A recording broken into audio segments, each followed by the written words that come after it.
మనకు సాధారణ వర్షపాతము కనీసంగా 30 సెంటీమీటర్లు ఉన్న ప్రాంతంలో కూడా చూసుకున్నట్టయితే ఇవాళ మనము ఆ గణాంకాలని చూసినట్టయితే 1 ఎకరాకి దాదాపు 3 కోట్ల లీటర్ల నీరు పడుతుంది.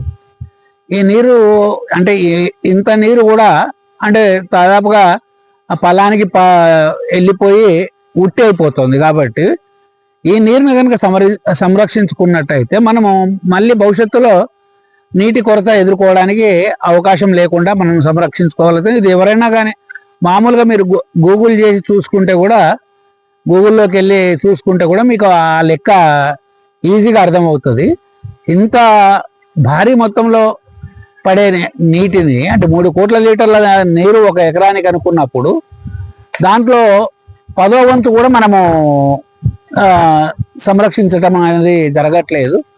వచ్చిందంతా కూడా దిగువకు పొలానికి వెళ్ళిపోతుంది. కాబట్టి ఈ పడ్డ నీరుని కనుక మనం పొలంలో కనుక ఆపుకున్నట్టయితే అది మన బోర్లకి అంటే భూగర్భ జలాలను పెంపొందించడానికి అవకాశం ఏర్పడుతుంది.